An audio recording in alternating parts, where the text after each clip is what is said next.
ওম শান্তি।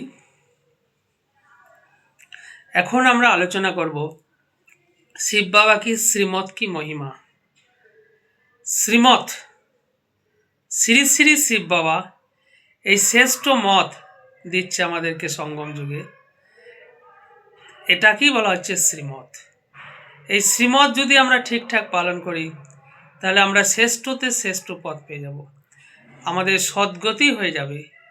এই শ্রীমতই হচ্ছে ভগবান কি মত, শ্রেষ্ঠতে শ্রেষ্ঠ মত। বাবা বলছে যে এই সঙ্গম যুগে এসে আমি তোমাদেরকে শ্রীমত দিচ্ছি। এই শ্রীমত যদি আমরা অ্যাকিউরেট পালন করি, যে যতটা পালন করবে সে ততবারও উঁচু পদ পাবে। সে শ্রী শ্রী শ্রী শিব বাবাই মত দিচ্ছে, তাই এই মত পালন করলে আমরা শ্রী টাইটেল পেয়ে যাব। দেবতাদেরকে শ্রী বলা হয়, শ্রী মানে পবিত্র। যদিও কলিযুগে সবার আগে শ্রী লাগিয়ে দেয়, শ্রী শ্রী লাগিয়ে দেয়, শ্রী শ্রী 108 জগৎগুরু, কিন্তু বাবা বলছে এগুলো রং। শ্রী শ্রী একমাত্র শিব বাবাকেই বলা হয় শ্রেষ্ঠতে শ্রেষ্ঠ, এবং সে তার শ্রেষ্ঠ মত দিয়ে আমাদেরকে শ্রী বানাচ্ছে। শ্রী মানে শ্রেষ্ঠ। লক্ষ্মীনারায়ণ হচ্ছে শ্রী টাইটেল, সিঙ্গেল শ্রী, আর ডবল শ্রী হচ্ছে শ্রী শ্রী শিব বাবা। ভগবানকেই শ্রী শ্রী বলা যায়, শ্রেষ্ঠতে শ্রেষ্ঠ। তো শিব বাবা আমাদেরকে এই সঙ্গম যুগে শ্রীমত দিচ্ছে, আর এই শ্রীমতের গায়ন সেই জন্যে দাপর থেকে চলে আসছে। ওখানে যে গীতা রচনা করা হয়েছে ওখানেও বলা হয় শ্রীমদ্ ভগবদ গীতা, কিন্তু ভক্তরা জানে যে ওখানে শ্রীকৃষ্ণই ভগবান, কিন্তু অ্যাকচুয়ালি আমরা বাবার বাচ্চারাই জানি যে কোনো দেহধারী ভগবান হতে পারে না। এই মত নিরাকার শিব বাবা কি মত, শ্রেষ্ঠতে শ্রেষ্ঠ মত, উঁচু মত, এর থেকে উঁচু মত আর কিছু না। এটা ঠিকঠাক আমরা পালন করলে শ্রেষ্ঠ পথ পাওয়া যায়। আর নিরাকারই একমাত্র এ মত দিতে পারে, কোনো দেহধারীর মত এটা না। এটাই আসল শিব বাবার ভগবান নিরাকারেরই মত। সেটা ভক্তিমার্গের মানুষরা জানে না, বা কলিযুগী মানুষরা জানে না। ওরা শ্রীমদ্ ভগবদ গীতা মানে মনে করে দেহধারী শ্রীকৃষ্ণের মত। এটা একটা বিরাট পয়েন্ট, পার্থক্য। এটা একটা পার্থক্যটা আমাদেরকে বুঝতে হবে। আর এই শ্রী শ্রী শিব বাবার মত যদি আমরা পালন করি তো আমরা শ্রেষ্ঠতে শ্রেষ্ঠ পজিশন পেয়ে যাব। এই মত গায়ন আছে, কাহিনীও আছে, যে সীতা লক্ষণ রেখা যে টেনে দিয়েছিল, সেই লক্ষণ রেখা পার করলে সে রাবণের কবজায় পড়ে যায়, রাবণ তাকে ছিনিয়ে নেয় এবং তার দুঃখ অশান্তির কবলে পড়ে যায়।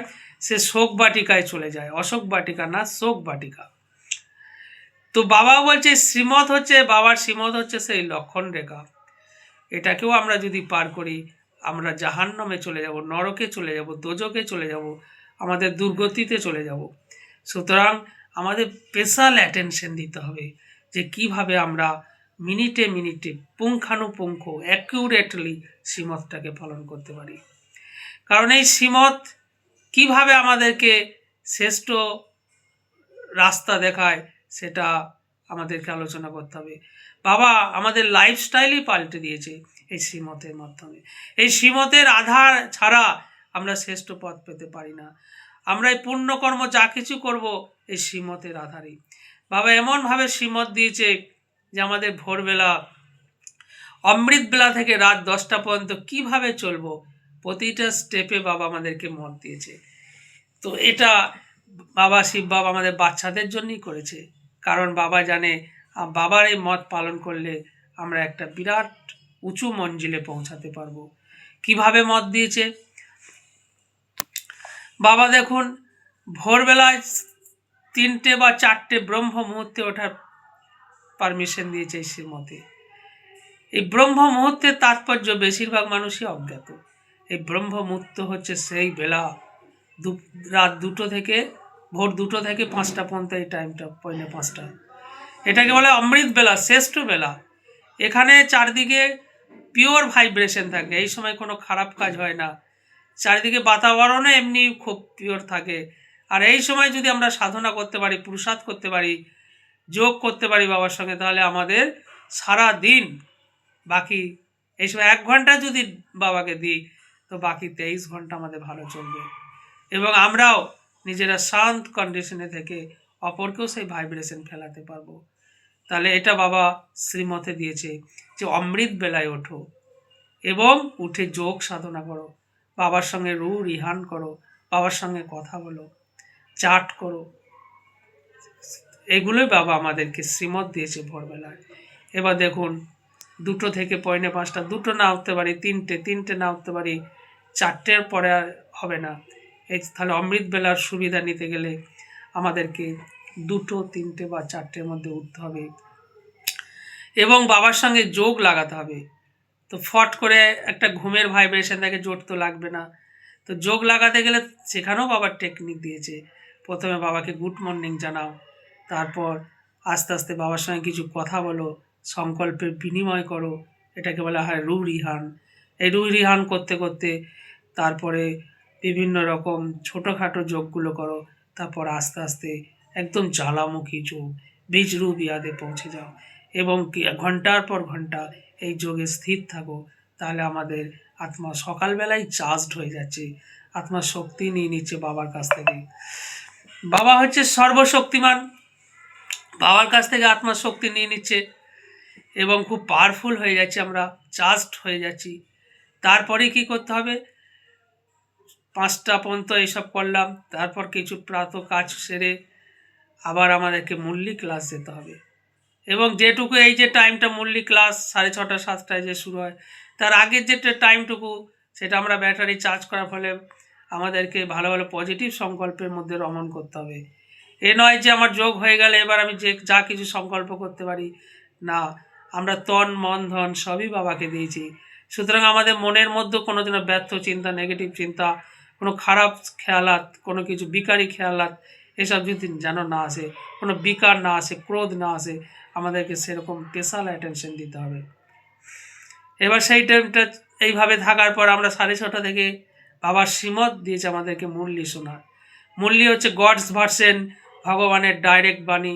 সেই ডাইরেক্ট বাণী ব্রহ্মা বাবার মাধ্যমে মুখটাকে ব্যবহার করে শিব বাবা আমাদেরকে এই দিয়েছে। এই মুরলি হচ্ছে জ্ঞানের সাগরের দ্বারা জ্ঞান, এখানে অদ্ভুত জ্ঞান আছে, আমরা জ্ঞানের গভীরে চলে যেতে পারি। এই মুরলির পয়েন্ট আমাদেরকে ডিরেকশন দিচ্ছে কীভাবে জীবনটাকে শ্রেষ্ঠ বানানো যায়, কিভাবে আমাদের ভুল থেকে সাবধান হওয়া যায়, কিভাবে শ্রেষ্ঠ কর্মে পুঁজির খাতা তৈরি করা যায়, কিভাবে পূর্ণ আত্মা বানা যায়, কিভাবে মানুষের সঙ্গে ভালো ব্যবহার করা যায়, কিভাবে মাস্টার প্রেমের সাগর বানা যায়, কিভাবে সবাইকে স্নেহ ভাবনা দেওয়া যায়, কিভাবে মানুষকে শুভ ভাবনা শুভকামনার ভাইব্রেশন দেওয়া যায়। এই মূল্যের মাধ্যমে আমরা বিভিন্ন মানুষের দুঃখ অশান্তি কীভাবে দূর করতে পারি, এই সমস্ত ডিরেকশন বাবাই মূল্যিতে দিচ্ছে। এইভাবে হাই ফ্রিকোয়েন্সি খুব পাওয়ারফুল পয়েন্ট যখন আমরা 1 ঘন্টা শ্রবণ করছি, এতে আমাদের কানরূপী কর্মেন্দ্রিয় শুদ্ধ হচ্ছে এবং আত্মাও শুদ্ধ হচ্ছে, পিউরিফাই হচ্ছে এবং আমাদের বিচারও আস্তে আস্তে পাল্টাচ্ছে। তো এগুলো আমরা দিনের পর দিন যদি মূল্যে শুনি, আমরা বুঝতে পারবো আমাদের মধ্যে যে নেগেটিভ বিচারের তুফান ছিল, ব্যর্থ সংকল্পের তুফান ছিল, সেগুলো আস্তে আস্তে পাল্টাচ্ছে, আমরা পজিটিভের দিকে রমণ করছি, আমাদের মনের মধ্যে বেচেনি দূর হচ্ছে, আমরা আস্তে আস্তে শান্ত স্বরূপ আত্মায় পরিণত হচ্ছি এবং আমরা শক্তিশালী আত্মায় পরিণত হচ্ছি। এইভাবে আমাদের দ্বারা অনেক আত্মা তার ছত্রছায়া পাচ্ছে। এবার বাবা বলছে মূল্যি শোনার পর আমাদেরকে ঘর গৃহস্থে কর্ম ভি করনা হ্যাঁ। আমরা সন্ন্যাসীর মতো বাবার লাইফ পছন্দ করে না, কর্ম সন্ন্যাস বাবার পছন্দ না, কর্ম করতে ভি যোগ মে रहना है। বাকি টাইম আমাদেরকে হাত কাটতে দিলে আর দিয়ে বাবা শ্রীমত দিয়েছে যে হাতে কাজ করো এবং বাবাকে ইয়াদ করতে করতে কাজ করো, এই প্র্যাকটিস করতে হবে।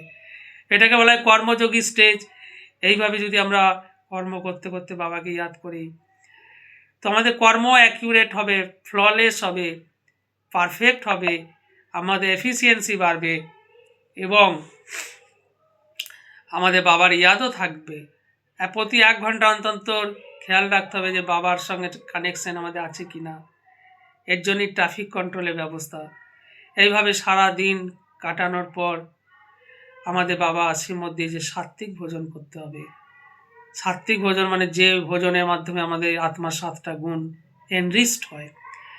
কারণ জেসা অন্ন এসা মন, আমরা যদি ননভেজ খাই তাহলে আমাদের মনও সেরকম সাধনার জন্যে তৈরিই হবে না।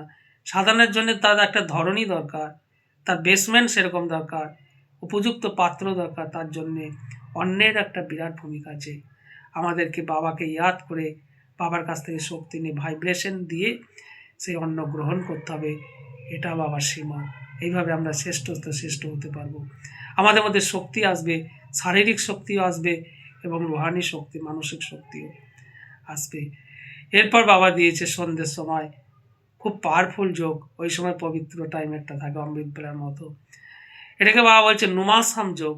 এটাও খুব ফোকাস মাইন্ডে অ্যাটেনশন দিয়ে করতে হবে। এইভাবে সব করে আমাদের আরও কিছু কাজটা সেরে রাত 10টার মধ্যে বাবা শ্রীমত দিয়েছে, 10টার মধ্যে অবশ্যই বিছানায় যেতে হবে। বাবাকে গুড নাইট বলে গ্যারেজের দেহটাকে ফেলে দিয়ে বাবাকে গুড নাইট দিয়ে ভালো ভালো চিন্তন করতে করতে আমাদের ঘুমোতে যেতে হবে। কারণ ওই একটা সময় আমাদের সাবকনশিয়াস মাইন্ড অ্যাক্টিভ হয়ে যায়। আমরা যদি পজিটিভ চিন্তন দিই, আমরা যদি এই সময় 500 রুপির অভ্যাস করি, ওই সময় আমরা যদি শ্রেষ্ঠ সংকল্প ভাবতে ভাবতে বাবার সঙ্গে কথা বলতে বলতে ঘুমিয়ে যাই, তাহলে সেটা সারা দিন সারা রাত আমাদের মনের মধ্যে চলতে থাকবে এবং ভালো একটা ভাইব্রেশনে অরা তৈরি হবে ব্রেনের মধ্যে, এবং সকালেও আমরা ফ্রেশ মাইন্ডে উঠতে পারবো। আমাদের ঘুমও খুব সাউন্ড স্লিপ হবে এবং আমরা নিজেকে বাবার শ্রীমতের আধারে এইভাবে শ্রেষ্ঠ জীবন প্রাপ্তি করতে পারবো। তো এটা আমাদের এই শ্রীমতই আমাদেরকে এইভাবে শ্রেষ্ঠ বানাবে। ওম শান্তি।